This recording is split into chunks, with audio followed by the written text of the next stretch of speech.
Right, I've hit record. It is literally recording. We're on right now. Yeah, but it's not necessarily the start. No, you can edit this. Yeah. See, you've already started. Oh yeah, I'm game face, game voice. There's no face yet. This is audio only.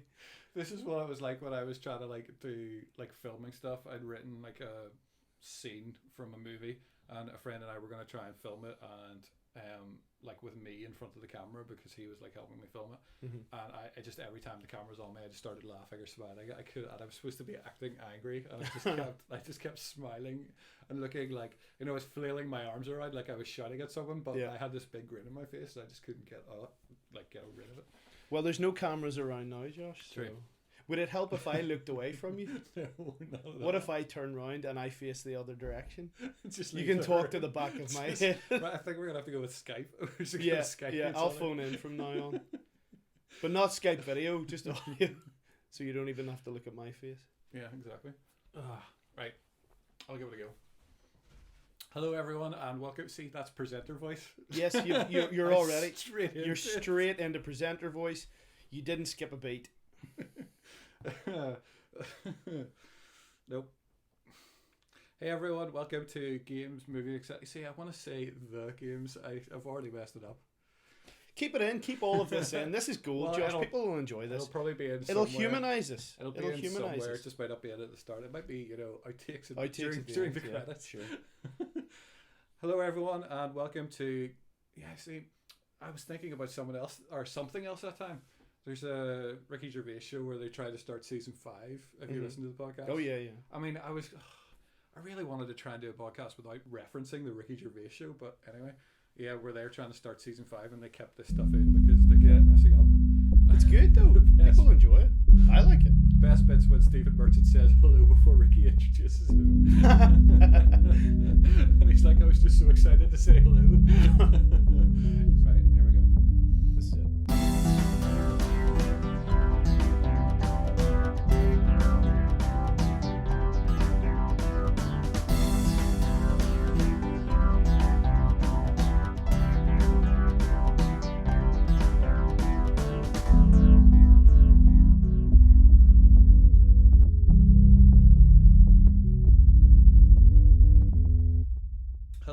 And welcome to the first ever Games, Movies, etc. podcast. I am Josh. I will be the host. With me is Steve, who is a contributor on the website and my co-host. Hello. How you doing, Steve? I'm very well. You're looking good in your headphones. Oh, thanks very much. I'm very excited to be here. They are very colourful. They're I don't know. Can we say brand names? Yeah, why not? Yeah, Skull Candy. They're bright, almost fluorescent, greeny yellow Skull Candy headphones. Okay, and the kind of thing you go running in, or you just wear them listening to music or games or what? Oh, no, I don't. I don't go running in them. I don't go running full stop. Fair point. No, I got them for music and stuff like that. They're good. TK Maxx. My top tip for headphones. I know, see, people keep telling me, every time I've said I need something randomly recently, they're like, TK Maxx. And it's like, what does this place do? It sounds like a little bit of everything. It's like the Argus of clothes shops, because I thought it was just a clothes shop. But no, not. They do all those accessories too. Yeah. And now, admittedly, 9 times out of 10, you'll go in, you'll come away empty-handed. But if you persevere and you develop the mole claws for burrowing through all the stuff, all the stock, you'll find bargains to be had. I see. Well, I was told that I could go find a poker set and I didn't, and I was very disappointed, I have to say. Yeah, I'm not sure you can go looking for things in particular. Yeah. I think you go to TK Maxx. Yeah. And something catches your eye. Sure. If you go with something in mind, you're coming away disappointed. So you're just browsing for nothing in particular. Yeah. But you pretty much. You won't leave without something in your pocket. Well, yes. That 1 time out of 10, anyway, that you find the gold. Yeah, sure. Well, I think we went on a digression there towards TK Maxx. We did. So, yeah, this is our first podcast, which is in support of the website, Games, Movie, etc. The purpose of the website is to talk about games, movies, and anything else we want to talk about. Steve and I both being writers on the website. I keep saying website. How many times have I said website? Yeah, website. So We'll also hopefully have other contributors to the website and other people on the podcast in future weeks. I say weeks because we're doing one every week, isn't that right, Steve? Oh, yes. Ooh. Ooh. What was that? Oh, I like that. Wee bit of thunder. Yeah. I have that no was idea. me. No idea. That was a dramatic exhalation. Was that actually you? I think it was, yeah. I really do. Let me try and replicate it. Yeah. Oh my goodness. There you go. Oh. See, now I'm sad because I thought I had some kind of mutant powers. ability. Oh, yeah. You know, I thought that I had Thor. yeah, like there was some kind of force projection type thing happen when I did that. But now you've made me realize that I'm totally normal. Yes. Well, unfortunately, yeah. Sorry to point that out. But yeah, like the purpose of the site is to discuss. Now here's a problem. I can hear. Yeah. That. Oh, this is editing now. No, don't edit this. Do not, under no circumstances, Josh, should you edit this out. Well, we've just talked about, there's a problem in this. And no, people will love it. We're pointing at things though without actually saying what no, we're people see, right. I'm going to describe in detail what's happening right now. That'll be good. No, I won't. I'll leave it. No, go ahead. Let's just say one thing was knocking into another thing and it was making a noise as equipment yes, equipment was knocking about, making a noise. That. Making a noise. I know, and be a technical director in my work. I know. It has since been rectified with electrical tape. Tape fixes everything. Yes. Yeah.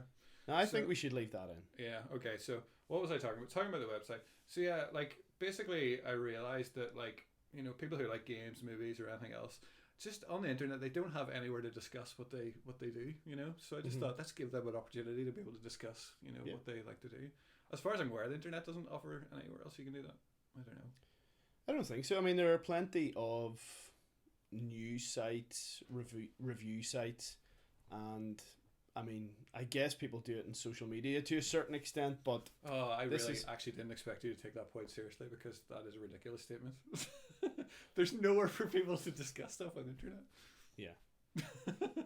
But I kind of know what you mean. But yeah, it's still like that is just the intent of the site, as opposed to that, like, if something in the news happens that we're interested in, and I mean, like, media as well as games, etc. Like, I'm not forgetting movies. Like we will discuss it if we feel compelled. But if you're looking for the latest news and need to know what's just happened, this is not the place to come looking for. Which is sort of what I thought you were getting at. Yeah, it's like we're not going to be led by necessarily what's the latest thing in the cinema, what's the latest game that has come out. It'll be very much the latest etc. has been released, or the latest etc. that has been released into the wild. Yes, exactly. No, it'll be more what do we want to write about, and maybe people might enjoy that. And like you might find something on our site that you're not quite sure what your opinion is, but you just need someone to form it for you, and you can just read one of our articles, and then I do actually like that. That's a service. Yes, we will tell you your opinion. Yeah, and that's helpful.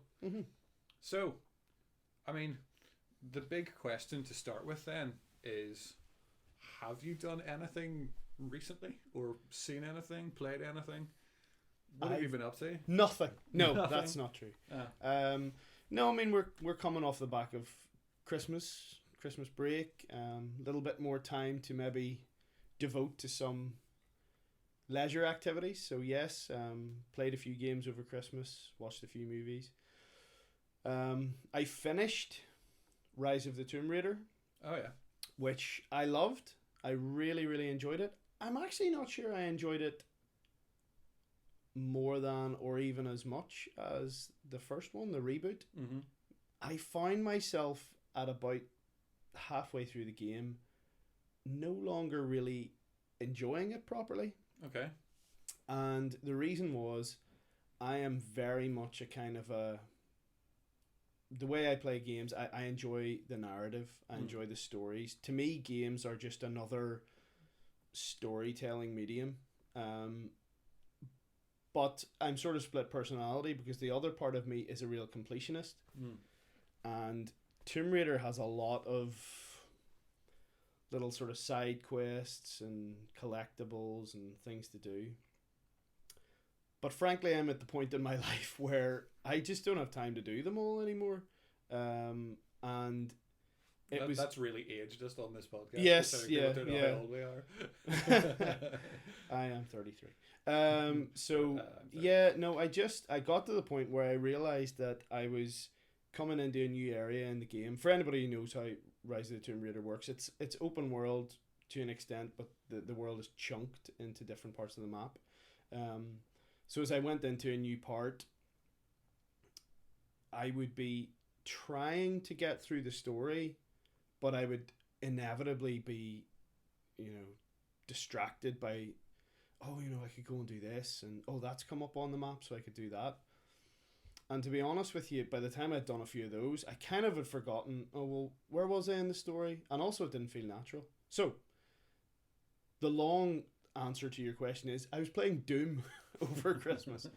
And the reason I played Doom was because after Tomb Raider, it just felt like this would be the ultimate palate cleanser. Mm-hmm. I needed something that was just totally linear.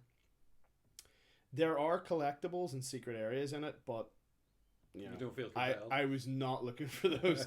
I was, going in all guns blazing, and it is it's arcadey is not the correct term. It is not an arcade shooter, but it's a big, bold, brash action game which you feel like you're making progress quickly, and it's linear.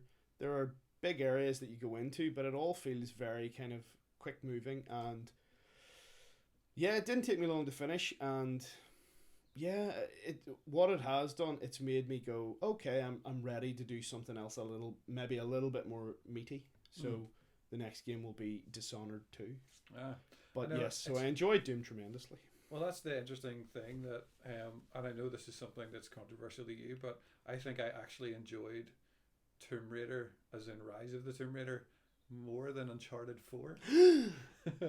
Yes, you've said that to me before. Yeah, because basically I'm the kind of person who knows when you further the story, you're getting closer to the end. Mm-hmm. And so when you go into a new area and there's new things to discover and new collectibles, like that's exciting to me because it's something that delays that next cutscene and pushes things forward. But I take your point. On the other hand, I also have a massive pile of shame that I'm not getting through. And having just started Dark Souls 2, it's going to take me even longer to get through because that seems to be a massive game, even in comparison to Dark Souls 1, which I put about 50 hours into. But yeah, I just found with Tomb Raider, like both Tomb Raiders, I enjoyed them for that, building your character up, sort of the RPG kind of elements that you don't expect from a Tomb Raider game. Yeah. Because the previous ones were very much just go through it, climb, shoot your way through. And I think the hunting is just so well done that's what made it fun to actually upgrade Lara, because you actually had to do something fun in order to do that. But I don't know where I was going with that now. No, I think I do know what you mean. When I played the first Tomb Raider, that was on the PS3, and maybe it was slightly more limited by the hardware, so it didn't feel, I think just at times, and people will laugh at this, in gaming market in which we have games like The Witcher 3 and Fallout 4, Skyrim even, huge games. Tomb Raider, the first Tomb Raider felt just right. It felt like a kind of game that I could cope with. And the way that you're not just presented with the map in its entirety from the first opening hours of the game, it makes it feel manageable, but at the same time, and then maybe the move to PS4, it felt that little bit bigger, everything just felt that little bit more dense. Just when I went into those new areas in Rise of the Tomb Raider and I'd find a map which brought up all the secrets, and it just seemed to be so full that I just felt totally overwhelmed. And partly it is due, like you say, this pile of shame, this pile of games that I want to get through, and I sort of know, well, it probably boils down to as well being that little bit older, having a little bit more disposable income, not having to squeeze every last drop of gaming out of a game. Yeah. You know, when I was in my teens or even younger, 10, 11, 12, whatever it was, and maybe you were spending your pocket money on a game, you were saving up for one game that you maybe got 3-4 games a year, or I don't know, that's plucked out of the air in some respect, but you wanted to get everything you could out of that game, whereas now it's kind of like, and that sounds really bad, but I don't mean that I'm just a bit more throwaway about my money, but I do have a few games to play, and I actually, more games, but far less time than I used to, so I need to just be a little bit more, I don't know, discerning with how I spend my gaming time. So if things are not really, really fun, they're gone. Yeah, they're just gone. So I know. Well, I find that I'm really disappointed these days because of how many games I want to get through. If I'm not like hooked on a game, you know, and like things like Uncharted and Tomb Raider, the first Dark Souls, to some extent also the Dark Souls 2. Like those are games that as soon as I started playing them, if there was anything else I was dabbling in at the same time, it just went out the window, and it was just that one game. And I suppose I'm starting to struggle now because I'm finding more and more games that I don't feel that way with. Gears of War being a great example, which like I have started to enjoy a bit more, but I haven't loved it in the way I was hoping to, and in the way I know you do. And I mean, another great example of this is the Metal Gear series, which like at least the first couple of hours of every game I've not only not enjoyed, I've hated. And like I've just finished 4, and it took me 6 hours before I started enjoying that game. And like for me, you are a trooper, sir. For me, that's a lot. Now it's only because I have like Ground Zeroes from PlayStation Plus, and I've come this far in the series. It's like I want to see it through, but you also don't want to feel like you're wasting your gaming time of your life. And in the end, Metal Gear 4 was amazing, and it was worth it. The story was fantastic, but yeah, there were times where it came to like a stealthy area you could spend an hour stealthing your way through, and I just ran. And like so often I was able to survive without getting killed, and just go from one cutscene to another, which I realize is what some people complain about. There's not enough game between the cutscenes, where I was just like, I need to get to the next cutscene as soon as possible. And I did have its moments, but overall, the story of Metal Gear 4 is what really made it worthwhile, and it tied the series together so well. But the one thing we haven't talked about Tomb Raider is the all-important, is it Syria mission at the start?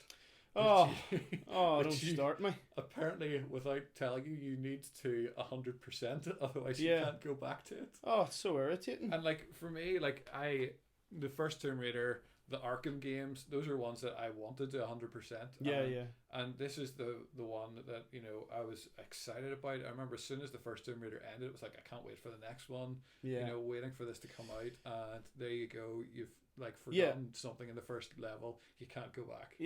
So you can't 100% the game. If you haven't played Rise of the Tomb Raider, your first mission is set in Syria, and it just, once you're finished, it's done. You move on to the next, where the rest of the game is set.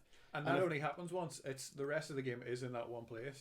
Like the first one was on one island. This is in one place. Except for Syria. So if you didn't 100% Syria there and then you cannot 100% the game, which is crazy. Because so many other games, and even Tomb Raider itself, on multiple occasions says you will not be able to return to this area. Do you want to save, or do you want to leave?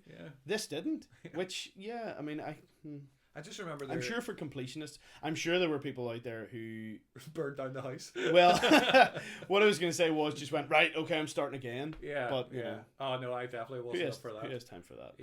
That's crazy I put too many hours into it when I realised it was impossible, because you just sort of expected at some point I'm going to get to something that says, do you want to fast travel? Which in Tomb Raider it does, but Syria is not one of those options to fast travel to, and that's Yeah, I think, well, the weird silver lining about that was when I made the decision to no longer pursue any of the collectibles, knowing that would mean I would never 100% the game. I already knew that I would never 100% the game because of Syria. So I was like, oh well, never gonna complete this game 100%. So forget it. I finish the game in the hope that I would be able to get back, and I did 99% of it. So, is that what it was? Like 99%? See, that's almost worse. That's almost worse than finish it in 75%. Yeah, 99%. It makes me sick. Pathetic. Pathetic. I mean, if I go if you're back, a real gamer, Josh, you'd just start it all again. I know, but if I go back and complete Syria 100%, it has to be on that playthrough. You know, it can't be that I've now done everything. It's like I need to see 100% on the title screen. You need to see that, yeah. So that's not impossible. Thank you. But I just remember there was an old one in one. I think it was like Tomb Raider Underworld or something like that, where if you saved past a certain point, when you went into a room a couple of places later, a switch would not be there that had to be there to complete the game. And this was a game-breaking bug that fortunately we were in the internet area, so I was able to find out you're screwed. And I had that time, on that occasion, I had to start the game from the start again. But the difference is in that case, it's like you can't finish the game, whereas with this it's just 100%, so it bothers the completionist in me, and fortunately I haven't lost any sleep over it, so I can move on. So what were you playing, watching over the last while? I think that's like one of the terrible things, that when I can look at my games list and go what I'm playing at the moment. But when I think, well, what did I complete over Christmas? It's like, can I remember? Like, if I can't even remember, was it worth it? Yeah. But at the moment, I'm playing Dark Souls 2, which I know you haven't played. You haven't played even Demon Souls, have you? Nope, never played any of the Souls games. Yeah. No, I haven't played Demon Souls either. But I remember when the PlayStation 4 was first released, and I saw the ad for Bloodborne, and I remember saying to you, like, that game makes me want a PS4. Yeah. I didn't get a PS4 at the time, but I then just thought, I'm going to get a PS4 eventually at some point to play Bloodborne. But the people that I most commonly listen to, the Chat Very Good Boys, and like I'll follow then Rich Stanton on Twitter, like they are huge Dark Souls fans, and they talk a lot about Dark Souls. And then eventually Bloodborne came out, and then all the talk was Bloodborne. And so I realized that I need to play these games at some point, because like too many different people are playing it, so it's not just a niche, And they have become somewhat legendary. I mean, they really are. But I thought it was just a gimmick, because they're like amongst the hardest games ever, as opposed to they're some of the best. But after playing Dark Souls 1, I was like, that is one of the best gaming experiences I've ever had. Well, obviously I'm speaking from a position of ignorance, but everything I hear about it and then talking to you about it, I do want to play them now, I must admit. And so, like, as soon as I finished Dark Souls 1, I immediately played the entire game. Well, not the entire game. I got what I considered the halfway point. Again, within, like, it took me 40 hours the first time. This time it took me 10. Now that was with my character in New Game Plus, where the enemies are slightly harder, but I had so much gear and stuff that it was easy. And I knew where I was going, which was the important bit. And I have to admit, like, that is one of the best things about the Souls games, is just the exploration. Like, in the same way with Tomb Raider, when you go into a new area and there's like all this new stuff, the great thing about it is it's not a million collectibles. Yeah. It's just a space to like marvel at and look at the design. And see, that sounds cool. Yeah, like Bloodborne. Now, once I finished Dark Souls, I was like, I'm just itching. I need another one of these games, and I've wanted Bloodborne for so long. And then it went to the Game of the Year edition, went to 24 quid, and I was like, done. And again, I dropped everything and started playing Bloodborne. And in terms of polish and look and feel, like, it is, top tier of the Souls games. Yeah. But on the other hand, I still think I preferred Dark Souls, and I'm loving Dark Souls 2 so much now. Again, just for the exploration and stuff.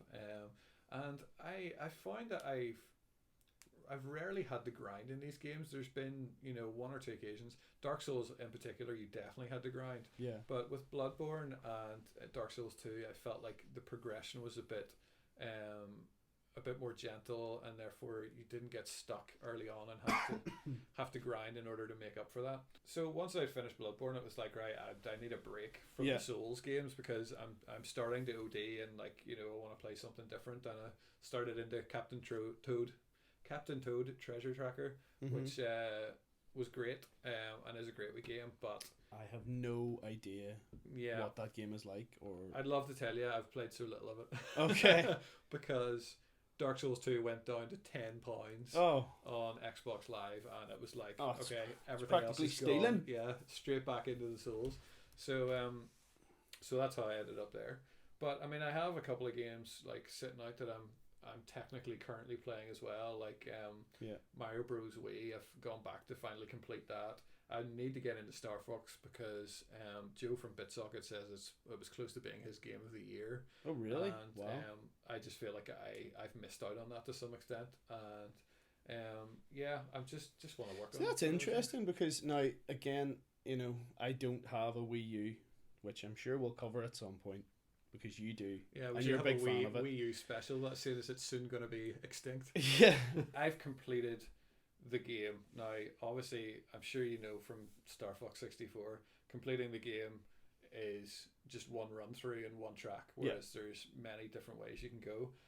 But to my shame, that's all I have done. Mm-hmm. And I had moments where the control scheme made so much sense and came so naturally, and it felt amazing when you got it right. However, it is just going to take a bit of work to get used to it, and also to like ironically force yourself to do it. And this seems to be a theme with the Wii U games. Splatoon, as soon as I started playing it, couldn't get on with the motion controls and flicked it to normal first person shooter. Mm-hmm. And I've found since that I've done a disservice and I should go back and play with motion controls. And I think the same is true of Star Fox, that you can actually get away with playing the game without really using the motion controls. But again, I feel like you're doing yourself a disservice, and you know, Miyamoto's a genius, and so he would only have put this out and done this if there was something in it. Mm-hmm. And actually, what would be fun is just a let's play video, like of him playing it and showing us, you know, the epitome of what this control scheme can look like. Maybe there are YouTube videos of other people playing it that I should look at, but I think that's sort of symptomatic of a big problem with the Wii U in some ways. It was the lack of adoption of those motion controls and different ways to play the games from a consumer, but also it has to be said from game developers. You know, I'm not sure that they ever enough of them ever fully exploited what was unique about the Wii U, perhaps. That's the shame, and that's speaking as someone who doesn't have a Wii U, and sort of as an outsider to some extent. It never seemed as if enough games came to market that really sort of went, okay, here's why you need this Wii, you need this console, you need this way to play this game. I don't know, is that part of why the Wii never did as well as it should have done, perhaps, or could have done? Because when developers like put in the effort, like Ubisoft with Zombie U, like it was fantastic. And then other games, you know, like the Assassin's Creed series, I played 3, and did I also play Black Flag on the Wii U? And I found like it's so much better having the second screen. And it was like, I don't ever want to go back, but then, you know, my hand was forced because Unity didn't come out on the Wii U. But every time I played a game, that even the multi format ones, I enjoyed them so much better. Like, I have a friend who says that Ghosts is a real weak point in terms of the campaign for Call of Duty, but it was the first game that I played with the motion controls, and I had such a blast. And I think the fact that I enjoyed the control scheme means that I maybe didn't appreciate whether it was a good game or not, in comparison to the others. Because I love, like, I've played all the campaigns except for Black Ops 3 for some reason. And so if Ghosts is a weaker campaign, I don't know that, because, you know, Nintendo made playing the game fun. You know, obviously the developer have something to go towards that as well, but it's the control scheme that Nintendo came up with that said, this is good, guys, go with it, you know. And so let's save the rest for our Wii U, our Wii eulogy, or Wii eulogy. Yes, I like it. Well, in actual I need to trademark that. That's gonna be all over the internet in about a month. It is. Well, in actual fact, though, it does it could neatly segue into our next topic, which was going to be in some respects would be our main topic. Which is the Switch. Oh, do you not feel like that naturally leads us on to the Switch? You know, it's where we've just talked about his predecessor. I feel like we're, we've talked about games so much though that we're alienating 2/3 of our listeners. True, that's true. What would you like to? Let's save the Switch. I think that'll keep the gamers listening because there's an enticing. Gives them something to come back for. Yeah, like they'll or skip to. They'll want to know what two random blokes from Belfast think exactly. about the Switch. Well, who doesn't? Exactly. Frankly, So they have to come back. Yeah, True. Okay, you're right. You're right. Yeah. This is games, movies, etc. Etc. Don't forget the etc. as well. I know. I want to talk about that. Etc. Stuff. Yeah. Yeah. That stuff and those things. Stuff that we've been doing outside it because we have lives other than movies and games. Yes. Contrary to what you might believe. Yeah. It's there somewhere. It'll get there. Yeah. Well, it's squeezed in between in the cracks. Let's actually, before we jump to movies, talk about, is there anything that has just been released that you have played or watched? Because I'm really struggling with up-to-date stuff. Like all my games are old stuff because I'm at the point where it has to be an Uncharted for me to pay full price for a game on release. Obviously I'm going to buy the Switch, but we'll talk about that later and why I would. But yeah, at the moment, like it's Dark Souls 2, like a sequel to one of my favorite games, and I paid a tenner for it, Well, so is there anything... the newest game I have is the one that I'm about to start after having finished Doom, Dishonored 2. So you didn't get started, did you not then? No.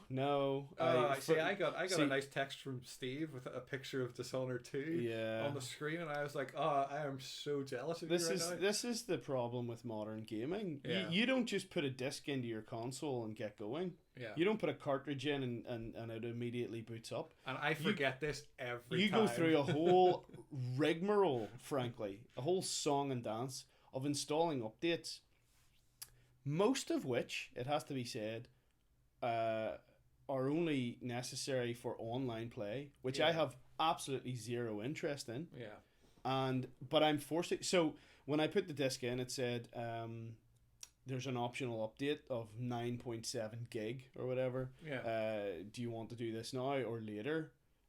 And it made reference to the fact that without this update you will not be able to play online. And I was like, well, I don't care. So I skipped it. It started to install, and then at a certain point it said, okay, ready to start. So I pressed the button, went into the menu. You need to update. Yeah. So it's the same. So the later that it referred to was once I had started, not the game, but the menu, booted up the menu system. So it's crazy. Like, I mean, I don't think I get it. I get it because the games are huge now compared to what they used to be, but installation's a killer. I don't think I've ever had a successful game is ready to start. I will keep downloading the rest. Like anytime that's happened for me, I've tried to start the game and I've got to the menu and then that's been it. So basically they're saying we're ready. You're ready to look at the menu. Yeah, that's what you've been waiting for. Yes, the game is ready to start. Well, we say the game, we really mean the menu. Yeah. But you can look at the menu for 2 or 3 hours and change the options. Yeah, fiddle about with those. Yeah, get that control set, get that y-axis inverted if necessary.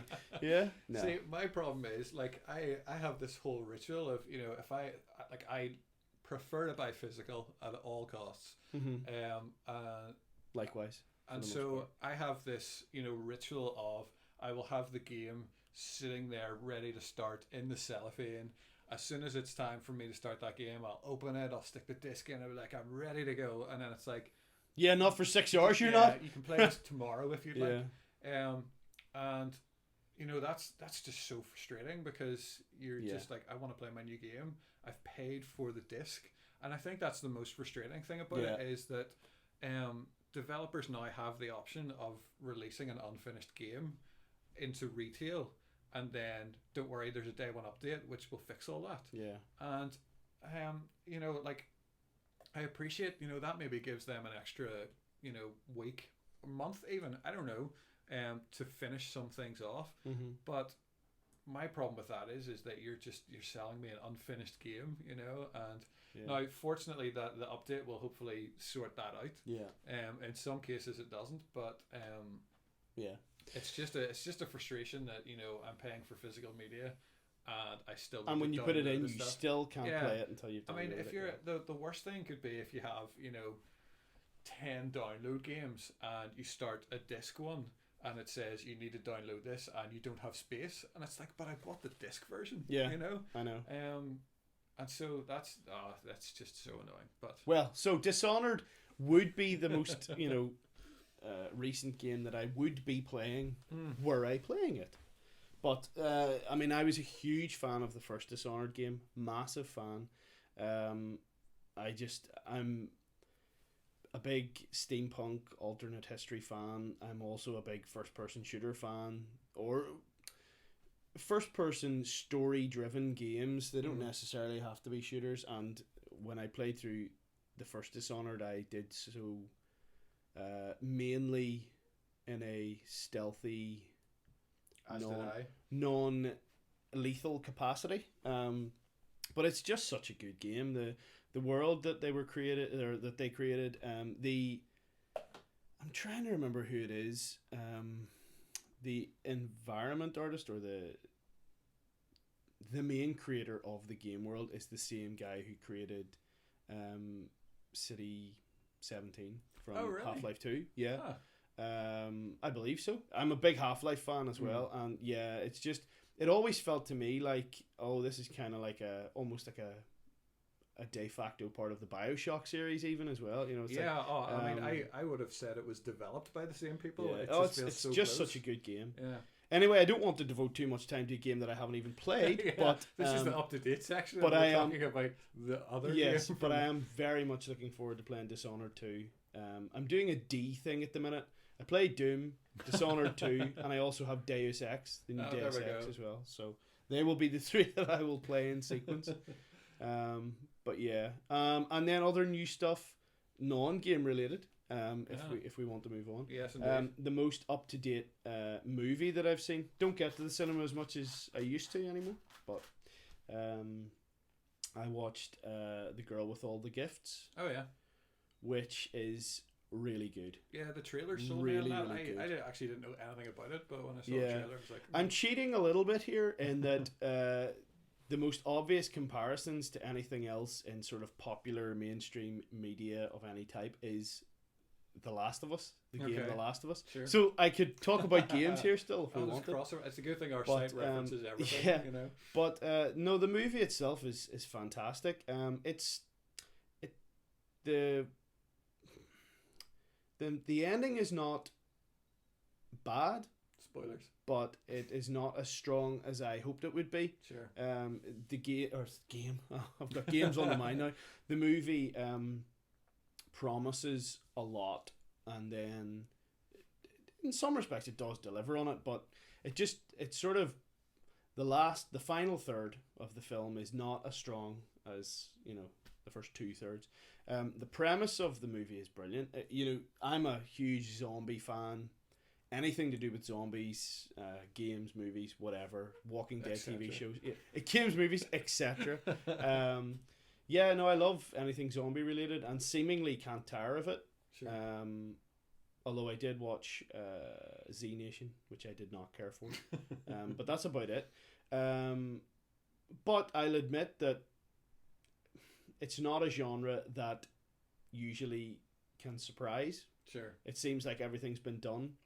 Well, can you give us a brief and I wouldn't, early synopsis? Yes, then? I wouldn't say that The Girl with All the Gifts is revolutionary. It doesn't completely change the genre in any in a huge respect, but it definitely tries to do something different. It's a bit more subdued, a bit more dramatic, a bit more melancholy about the whole thing. It's not a all out action film. It's not even really a gore horror film. It's there is no supernatural aspect to it. It's very much a kind of it is a drama, I would say, and it's a journey film, and in those two respects it's very like the Last of Us game. Very story driven, very character driven, and I don't think that this will spoil anything because this is all part of the trailers for the game or for the movie. Games on the brain. I know. It basically revolves around a girl who is vital to formulating a cure for. Oh, so it literally is Last of Us the movie. For the zombie virus, which has been caused by the Cordyceps Fungus. Literally Last of Us. So I could take that description and I could put it on the box of Last of Us and it would work just as well. Yeah. For anybody who has or has not played that, that's really what that game is. Now there are some big differences along the way too, but for the most part, it's there are big similarities. It's quite an interesting one because the movie is based on a book. I had wondered, who has ripped off who here? Sure. Because obviously the film has come out after the Last of Us game, so it's like, they've just ripped off the Last of Us. But then you discover that the film was based on a book, sure, which came out at around the same time as the Last of Us. So then it's like, I don't know. But then you discover that the book was based on a short story by the same author, which came out well in advance of the Last of Us. However, the short story didn't mention, as far as I'm aware, the Cordyceps fungus and things like that. So, sure. But to be fair to them, Naughty Dog and the creators of the film and the writer of the book, I'm trying to remember his name, we'll put it in the show notes, Josh, all said that their main, they all made these various films and books after having watched the episode of Planet Earth that featured the Cordyceps fungus, so I do think it's largely a coincidence, sure. Or at least they have been inspired by the same thing and just happen to have made a similar story at around the same time. It's Deep Impact Armageddon all over again, sure. Frankly. Basically, but what you're saying is David Attenborough is behind everything. Yes, yeah, he's the mastermind behind this, and they should be paying, and they should be lining his elderly pockets. But yes, the film is very good. The acting's great. Paddy Considine's in it. I'm a big fan of him. Why say any more? That's enough to go see the film. Glenn Close is in it. Very good. It's a great cast, actually. Gemma Arterton, who I always thought would have made a very good Lara Croft in a Tomb Raider movie. But sure. She has not been cast. No luck. No. But yeah, cast is great. It's a great story, and it does do something a little bit different with the genre, at least. It's a zombie movie for people who maybe don't like Dawn of the Dead, sure. And that was my laughter there, or either that, or we're about to experience a zombie event. That was the nuke going off. But yeah, this is not a review of the movie. This is just I watched it and enjoyed it, and perhaps a review will be forthcoming on the site. Who's to know? But sure. Yeah, so that was the last movie I watched, and it is a relatively new one. Well, interestingly, my recent movie experience was exactly the same. Of great 2/3, and then the end was dissatisfying. Mm-hmm. I saw Split last night, M. Night Shyamalan's new movie, and it started so well. James McAvoy is brilliant in it. Mm-hmm. Playing someone, this isn't a spoiler, with multiple personality disorder, mm-hmm. And he plays each disorder so well that I just want to know if they filmed them as if they were separate movies so that he could get in the right frame of mind. It's the only way I can imagine being able to do it myself. But either that or all credit to James McAvoy for being able to switch between them. They're so convincing. At times it's a change of clothes that helps reinforce it. But there's times where he doesn't change clothes, but you see his personality shift, mm-hmm. And it's even not with words. It's just a look or something, or sometimes, and then he speaks, but you're just aware, it's changed, and actually his mannerisms just make it feel like a separate person, which is integral to the movie and to the whole point of it. The whole point of it ending up being not the whole point of it, and it being a big. It's just not a twist. It's not a satisfying conclusion. And I've said to others, if what is seen as a twist or the conclusion or revelation, whatever you want to call it, had just been known from the start, I think I would have enjoyed the film more, knowing where it was going. But watching it and having all this anticipation of a great finish and revelation or twist and it not happening. It just. Do you feel like he's directed himself into a corner whereby everybody expects him to have some kind of a revelation or twist at the end? I think the irony of it is that fans of his work at the end are gonna like be elated, but I don't know how many fans of his work there are. Yeah, you know, like and that's the weird thing about it, in that it's like it's a niche thing. And therefore, an M. Night Shyamalan film is a niche thing, you mean, or no? The sort of the revelation. It's sorry. It's kind of hard to explain without giving it away. Yeah. And therefore I don't want to. But I just found that people who've enjoyed his previous work will go, "Oh, that's so cool," and I've enjoyed some of his previous work. But it just. Did you watch the last one before this? The Visit? No, yeah. I haven't seen it. It's good. Yeah, it is. So yeah, I've heard very divided opinions on it, but it seems to be the one that people go, "Oh, here he's got it back." Yeah. The interesting thing was the friend I was with last night at the end of the movie just turned to me and said, "Who keeps giving this guy money?" And it turns out it was a self-funded film. Okay, right. So that explains that. And it's a shame because, as Mark Kermode says, like, there's a very talented movie maker in there, but there's just certain things that he trips up on. Yeah, including cameos. Like his own cameo in this, starts off natural and then just has such a hammy moment. Right. And it's, for me, it's the perfect definition of what shows what good acting is and what bad acting is. You know, when you're portraying something on screen, you actually have to act. You can't just say it like you would normally say it. Yeah. And his first couple of lines are acted, and the last thing he does, it's actually just a facial expression, is just hammy, and it's like, right. You know, you've taken it out. And I really like it. I like, you know, Hitchcock always showing up in his films. I love Stan Lee always having a wee cameo, which is usually played for a laugh. And I suppose, you know, that's maybe the difference here, that it's a bit more difficult to play for a laugh in a serious film. And obviously therefore he's not, but it didn't sit as naturally as some of his other cameos in his films. Right. But yeah, like I said, if there even hadn't been a twist, if it had just ended, it would have been a more satisfying conclusion. Okay. Except for the fact that because it was one of his films, you're waiting for a twist. Yeah. And I think he's really dug himself into that hole. I don't know whether The Last Airbender had a twist, but I'm not likely to find out. Yeah. I did watch it and I don't remember. So that tells you everything you need to know about that. Yeah. I think that was one of those days where I was sitting about the house with not much to do, and it was on, you know, Sky Anytime or something. Sure. Like, I'll check this out. And then once I start a movie, I find it very hard to turn it off, even if I don't think it's good. Sure. And I mean, it looked cool. I actually thought it looked quite good. Yeah. But the other thing that has come to mind is the trailer for Ghost in the Shell was shown. Yes. And what do you think of it? What are you asking me here, Josh? Well, okay, I'll tell you what I think first. I loved the original Ghost in the Shell movie. Yeah. Have you seen it? I have.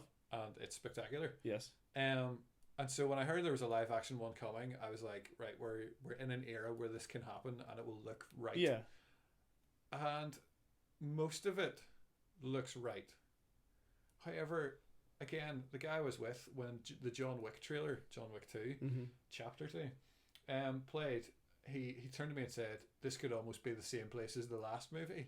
And somehow they were right. Now, I don't know whether that's because John Wick looks futuristic and Japanese, or whether Ghost in the Shell looks too generic, but they somehow have managed to add in every Hollywood movie cliche to the point that it ends with, you know, saying something along the lines of everything you believe is a lie, and to the classic, they didn't give you your life, they took it. And it's like, that's two of the most generic things you could ever put in a trailer. Yeah.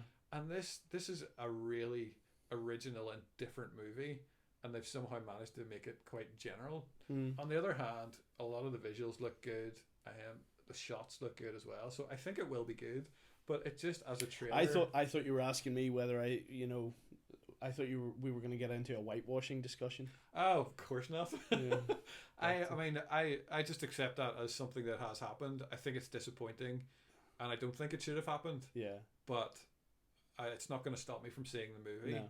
Yeah. And like I said, yeah, it is disappointing.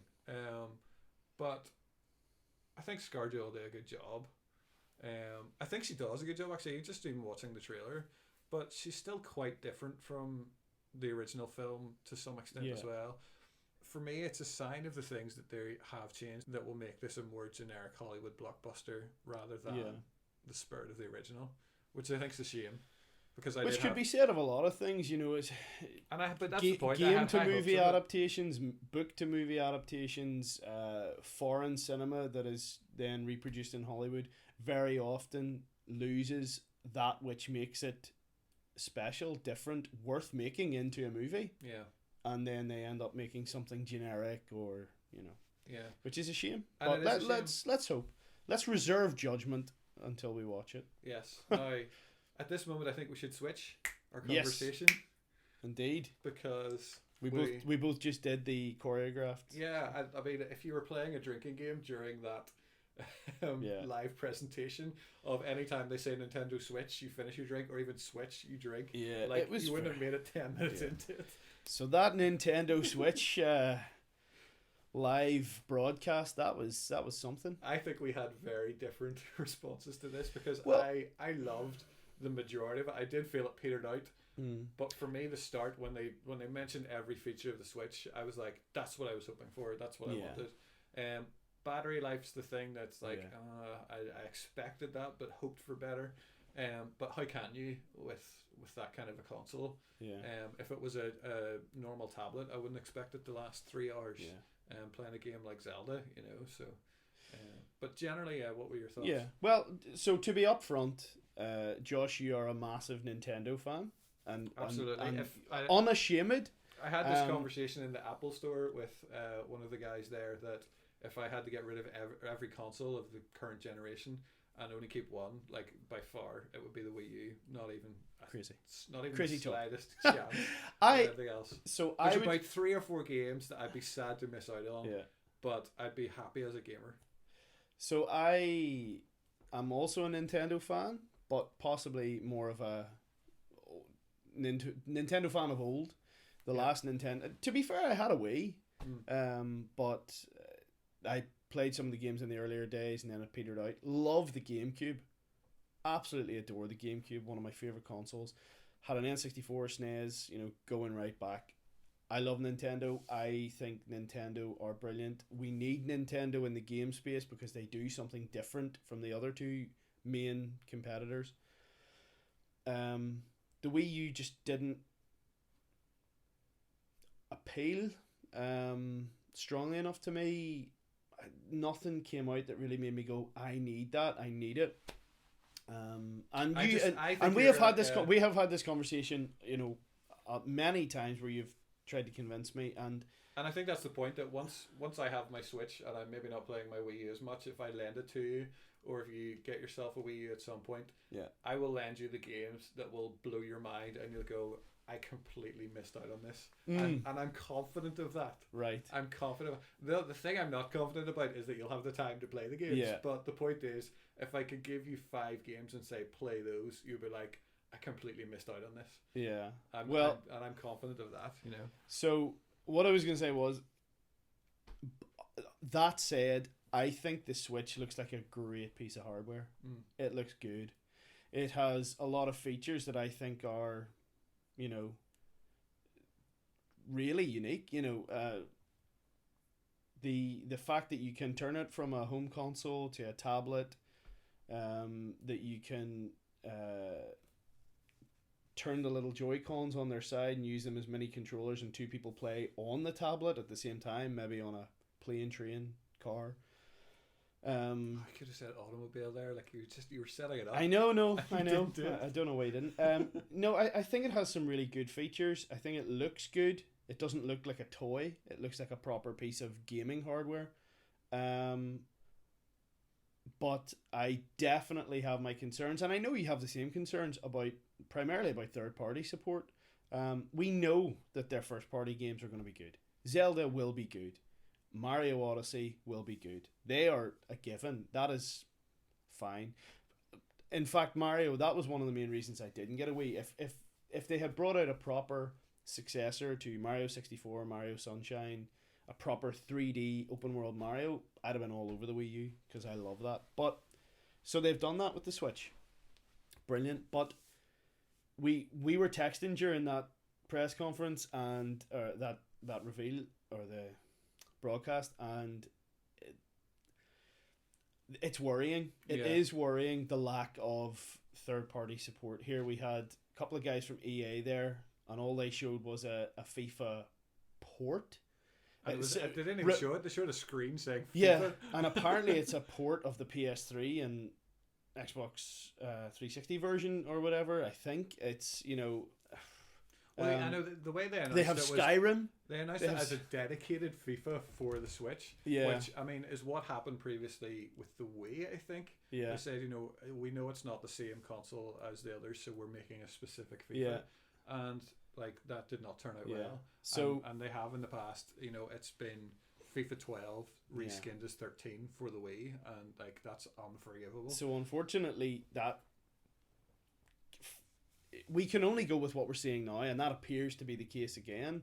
Bethesda have come along, and Skyrim is undoubtedly a good game, but it's been out for a couple of years now. I can't think of anybody who hasn't played it that wants to play it. Exactly. At the time, I did want to play it, but there is no consoles one left who wants to play that, who hasn't played it.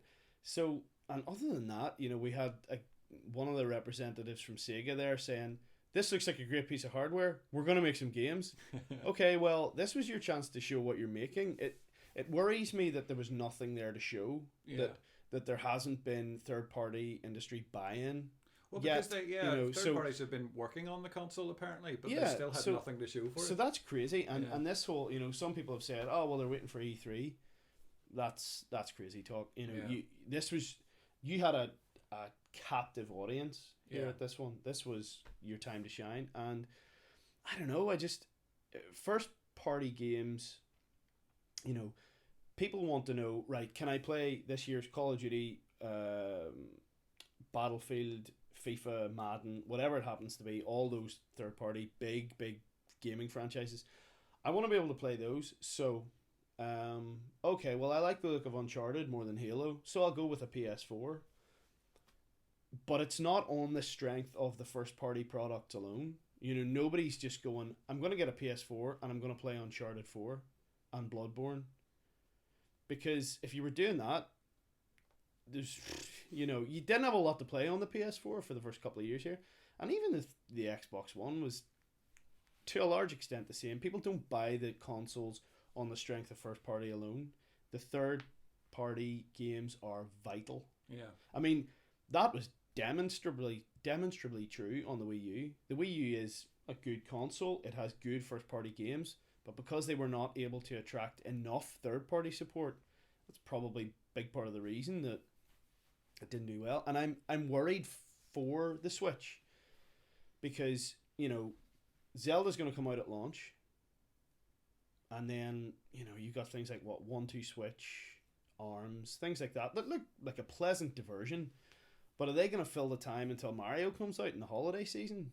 Yeah, I don't think so. Well, so for me, the interesting. There's no reason to get one at the start unless you are really going to invest in all those sort of quirky games. Do you know what I mean? So I don't think that will bring enough people. Anybody who looked at the Wii U and went, nah, they're not coming to the Switch on the strength of Zelda for launch. Yeah. They might come.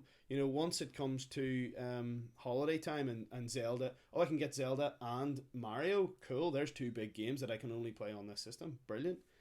I just worry about that first 6-8 months where, I don't know. I mean, what are your thoughts? Well, I suppose in terms of first party, my two thoughts are with 1-2 Switch, I genuinely don't know how that game works because they say the way you play it is without looking at the screen. Yeah, that was weird. Now, when I think of Wii Sports and Nintendo Land, I'm like, Nintendo know how to showcase their consoles. So there's got to be something special to that game that you can't know without playing it, and fair enough, that's the case. So I'm actually now at the point of considering pre-ordering 1-2 Switch, even though when I first watched it I was like, that looks rubbish. Like, yeah, you know, it'll feel cool, like feeling like you're whacking someone else's sword, but it's like, you know, like that novelty will drop off. And to be fair, that novelty dropped off for me with Wii Sports. Like, I didn't play that game all that much, and it was the strength. Neither did I. It was the strength of the other first party games that kept me playing the Wii, as well as, you know, there were good third party ones as well. But yeah, I mean, the Wii had decent support. It was relatively well supported by third parties, but when it came to the Wii U, that did drop off. It was the end. And but the thing for me is Zelda. Like, I mean, again, it looks incredible. Yeah, and goes without saying. If I could only play one series in my life, you know, if you took everything else away, again, for me that would be Zelda. I will give honorable mentions towards the likes of Resident Evil and Uncharted, and now Dark Souls. But the one thing that gives me encouragement is that Monolith Soft. I need to make sure I'm getting that right, because there are two different Monolith developers. But the ones who worked on the Xenoblade games have apparently contributed to Zelda. Okay. And so didn't know that. I have put in, I think, 60 hours into Xenoblade Chronicles on the Wii and not finished it. And I bought that with the intention of getting Xenoblade X on the Wii U, which again I will at some point, but there's probably another 100 hours. So the potential for Zelda to actually, now, you know, Nintendo average, I think, you know, 30 to 40 hours for a home console Zelda. So this game could be up to 80 hours worth of content, if not more. And we are in the era of Skyrims and Witchers where you're talking, you know, hundreds of hours of gameplay in the one game. Yeah. And so for me, if you're a big Nintendo fan, or even just a casual Nintendo fan, but you want to get a Switch for Zelda, or you just want to get a Switch and Zelda's the game that you get with it, I think that will keep you happy for, you know, a couple of months. Splatoon 2, I think, will be fantastic. The first one was great.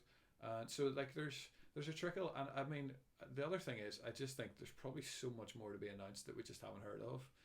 You think so? There's something like 50 third party developers that are apparently contributing. Yeah. But are those on it? Yeah, that's what I was going to say. Are those unannounced ones ready for this year? Well, yeah, I would expect. It looks like a very Spartan lineup this year. Yeah. You know, I just don't know if they've done enough to convince people who already weren't convinced. Yeah. If you know what I mean, you know. So anybody who's a Nintendo fan, anybody who owns a Wii, anybody who got a Wii is getting a Switch because they are diehard Nintendo fans. Did they do enough to bring any extra people over is really the question, and I'm not sure that they have yet. I think the hardware is probably more appealing, but I mean there's some crazy things in there too, you know. I know that you're not too into it. I have no interest in online gaming, but a big omission that people have been talking about is a lack of natively supported chat features in order for setting up matchmaking and stuff like that. I know they have the app available for your smartphone. Well, and apparently stuff, matchmaking as well is handled by the app, so you can't even matchmake in the game. You need the app to be able to do that. which seems crazy. I mean, I don't personally care, but but a lot of people out there will. No kind of trophy or achievement system the same way PS4 and Xbox have. Again, not my cup of tea, but there are people have voted with their pound, shillings and pence here. You know, people like that kind of stuff. And then a big one was no bundled game. You know, the Wii sold, you know, Wii Sports sold the Wii effectively. You know, I think it's like the top the top 5 best-selling games ever. Because to not have 1-2 Switch would seem to be the obvious choice. Why that's not bundled in at the start for the, you know. It was the same with Nintendo Land. Like, it should have been bundled in. Why they haven't done that, I don't know. So it seems like they've learned a few lessons, but maybe not learned enough of them. You know, they learned, okay, people want a Mario from us. People want a really strong launch game like Zelda. But there have been a few wee things where it's like, those are some of the things that guys complained about in the past. You know, should you not have maybe, I don't know. I mean, we'll see. I hope, really, really hope that it all goes well. but there are concerns still. Yeah. There are definitely concerns. But yeah, I mean, the console itself looks cool. I love the idea of, a console that you can, and apparently I've heard that the transition from when you drop your tablet into the dock to then playing on your TV, I've heard that is seamless. Yeah, it's instantaneous. It doesn't miss a beat. That sounds cool. Yeah. I know, and that's the thing, like, obviously Nintendo know families are going to want this for in the car. Like, they have their 3DSs, but if they want those bigger games, this is the way that they can do it. And so I think it is a smart decision. I know the other thing that people are complaining about, the peripherals, the cost of the peripherals is out of the park. It's crazy. Like, significantly bad. Like, it's like they're not gonna shift those things unless they reduce them a bit. You know that people, what is it like? I only know it in dollars because that's what I was reading it on, but it was like $80 for an extra set of Joy-Con controllers. That's like, that is crazy. You could buy, a 3DS nearly for that. Do you know what I mean? Like, you could buy a whole system for that. And that's the problem. When you put in the technology, Pro controller, the dock, all these things seem to be a bit overpriced. I don't know.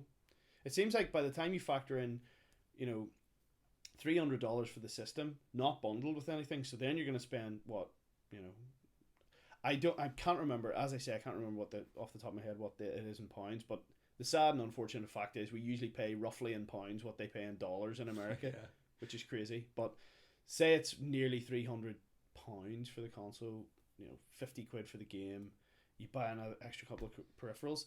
That's getting costly. Yeah, you're getting back up to the kind of price that people said this console can't be. £350. But whereas realistically, it is going to be that kind of money. So are people going to look and go, well, I could spend that money, or I could get a PS4 and Xbox One. They have big back catalogs now. I can pick something up cheaper, get a lot of games with it, and they are power isn't everything, but they are more powerful. It has to be said. So I don't know. They still that seemed to be their moment to sell this thing, but to me, they still have a lot of selling to do. I'm not saying that they can't sell this. I hope that they do, but they still have some things to prove, and I don't know. Yeah, well, I'm still going to be a day one purchaser. Oh, I have no doubt that you will be, Josh. I can't not get Zelda. I mean, obviously I have the Wii U, but why would I play it on that if I can play it as intended, on the highest specs on the best console for it? I mean, in all honesty, I can't see me playing it anywhere other than my house. I want to play it on the big screen, from start to finish. If there's some sort of grinding or wee side missions stuff like that, maybe I would be tempted. But I've got this sort of weird OCD about playing the whole game. I do wonder about this isn't a convergence point of their portable and home consoles, is it? I mean, they're not going to phase out the 3DS with this tablet. I mean, that because the 3DS offers stuff that the tablet doesn't. Of course, this isn't going to become the new Nintendo handheld. No, and that's the point that dual screen gaming, I swear by it. I think the Wii is fantastic, and since the DS, handheld gaming hasn't been the same. It's been so much better with dual screen, and so what the 3DS offers is so different from what the Switch will offer that it makes sense to have it as two side-by-side products. Apparently they are actually considering a successor to the 3DS. Okay. But I mean, that's the same as day one when the Switch is released. Nintendo are thinking about the next console. Do you know what I mean? Mm-hmm. So saying that they're thinking about the next handheld could mean it comes to nothing. You have reminded me of something when you said dual screen, second screen. Yeah. You said earlier in this podcast, in fact, that you were a big fan of that. That's not supported on Switch. There is no second screen, capabilities. That's the suggestion, because if it's in the dock, you obviously don't have it in your hand. The only way you could do it is if they allow the 3DS as a controller. Yeah. Which is possible, but they've said no previous peripherals or control options work with the Switch. So I guess here's the question then. Given that you are such a big Nintendo fan, what are you less keen on? Like, what are there things that you do think that they've done wrong? I mean, maybe we've touched on them with the third party stuff. I mean, do you think that, are there things that you know, are sorry that, you know, are you sorry to see the end of second screen? If that's the case, are you? I'm definitely sad to see second screen gaming go.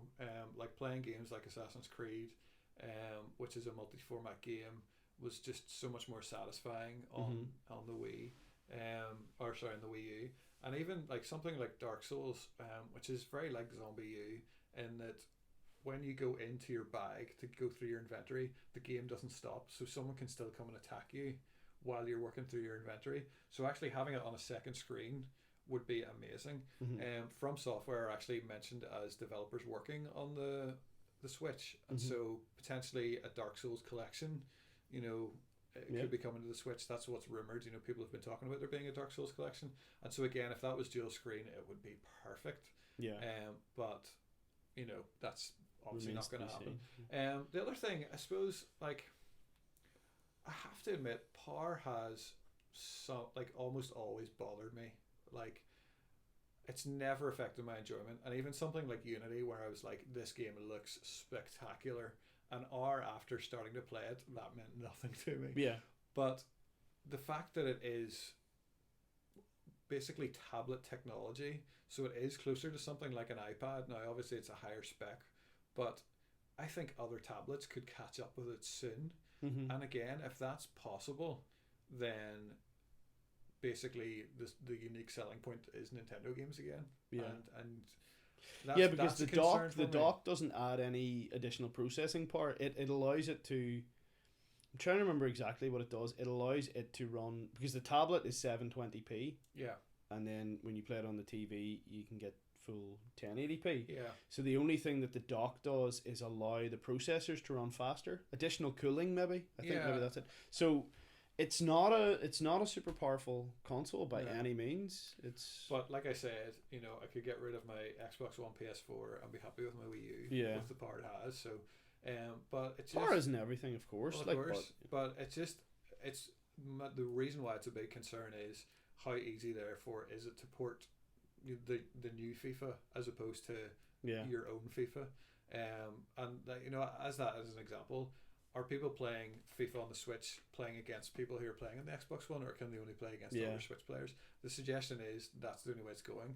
And for me, unified online is what should happen. Like when you play on your PlayStation 4, it should be PC, Xbox, anyone. First person shooters is maybe the place where that makes a difference because you've got, you know, mouse controls. But generally I think unified online is the way it should go. Because if I'm playing Call of Duty on my PS4 and a couple of my friends are playing FIFA on the Xbox, it's like I don't want to buy a whole other console just so I can play with my friends. You know, whereas if we could all play FIFA together regardless of the consoles. And the same for the Switch. Cross platforms, it's got to be the way forward. So that's the thing. You know, developers have said the Switch is easier to develop for than the Wii U was, but that doesn't necessarily mean it's as easy as the One or the PS4. And the hope is that it is. But that's what, you know, where the power comes into being a concern. But we shall wait and see. Day one anyway. Well, I think that's probably gonna wrap us up. Do for tonight. Yes. Sorry to movies and etc. fans, you got a wee bit shortchanged today. It's been mostly games, but that will change. I didn't have an awful lot of etc. to talk about tonight. I must admit, mostly games and movies. I'm the same. But I mean, I think this will be an evolving format. We'll figure it out. We'll get better at giving each area their due, I guess. And if people have ideas about what way they want us to do it, if you want us to split it up as 3 separate podcasts, games, movies, etc., or if you want to make sure that the first third is games, the second third is movies, third is etc., we can do that. But just whatever makes it easier for you. Etc. could be, I mean, it could be anything. I mean, I don't know if we actually explained exactly. I mean, etc. Well, etc. is literally it could be anything else. Anything that isn't movies and games that we fancy talking about. So, or that you want to hear about. So also feel free to tweet us questions at games, movies, etc. And we will hopefully have some email addresses and stuff up on the website. The website should be live with a good few articles when this podcast goes out, so please do check them out. Leave some comments there as well, and even ask questions of what you'd like to see in the future. and hopefully we'll have another podcast up soon. Indeed. Are you going to also give out your own Twitter name as well? I'm not really sure if there's any point to that, considering I don't tweet. Okay, so but I am at Joshua Galbraith on Twitter, so if you want to follow me and see my one and only tweet, yes, you can see a picture of me that looks nothing like me. However, it is me. And Steve, you are? I am at Big Design House, which is a handle from a previous life when I was doing some graphic design and various things like that. But who can be bothered changing these things, you know? So that's my Twitter handle. If anybody wants to reach out, ask any questions, things like that, please do. And if you've made it this far, thanks for listening. Indeed.